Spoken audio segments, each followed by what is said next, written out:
You cannot win the war against the world if you can't win the war against your own mind.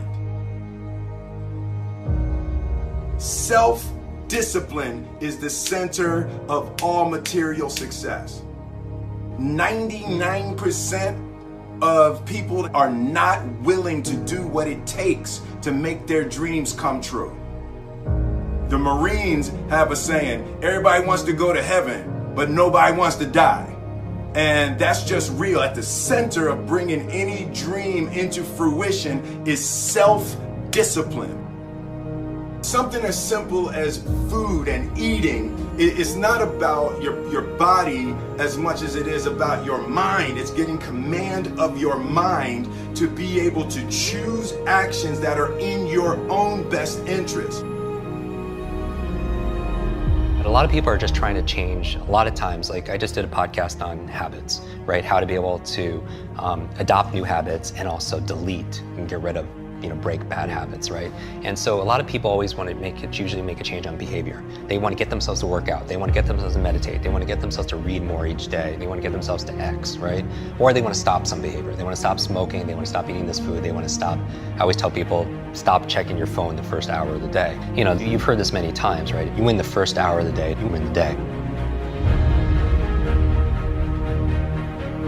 Every day, we are choosing shit that's not in our own best interest, right? So if the world is attacking you and the world wants to fight you and the world's trying to hold you down, so you're gonna kick yourself in the balls? So you're gonna stop yourself from getting what you dream? When I want to transform or transcend or make a real positive change, I'm looking at all the other areas of ourself. So I'm looking at, for example, our environment. Are people setting up their environment to win? So change doesn't just happen at this level of behavior, but what you have to change the environment. So for example, if you want to stop eating a certain food, it helps to be able to have not have that food in your home, right? So you change the environment. In life, we must all suffer one of two pains: the pain of discipline or the pain of regret. I'm asking you, choose wisely. So whatever it is that you're trying to achieve in life, the critical component is getting things done, and getting things done in a systematic way. Building the character that's associated with getting things done in a systematic way requires that you become disciplined. And if we live a lazy, undisciplined life, and we just give in to our feelings, and we act on these emotional impulses, we're going to make very poor choices that we regret later on. We would be much better off to just discipline ourselves right now, so that later on, we don't have to carry that heavy load of regret. I think a lot of people suffer from decision-making fatigue, right? And this is very strong research saying that you can only make a certain amount of good decisions a day. And after that is spent, you can't anymore. And that's really been fine-tuned in the medical field with surgeons and such, in terms of seeing their, where they're making their errors and stuff with early on in the day or later in their days and stuff like that. But we all, as entrepreneurs or as employees and executives or as parents, we all can make a certain amount of decisions. And that's why, people like Mark Zuckerberg or Tony Hsieh, they wear the same t-shirts and sweatshirts all the time because they don't want to spend, use up one of their decisions thinking, oh, what am I going to wear today? Right? And so my goal is to streamline my life, put the routines, the first hour of the day and the last hour of the day, I really micromanage to the point where it's habitual. I don't even have to think about it. And then, because those are the times of the day where I can really have the most impact, because later on in the middle of the day, team members need this, there's firefighting this, client needs that.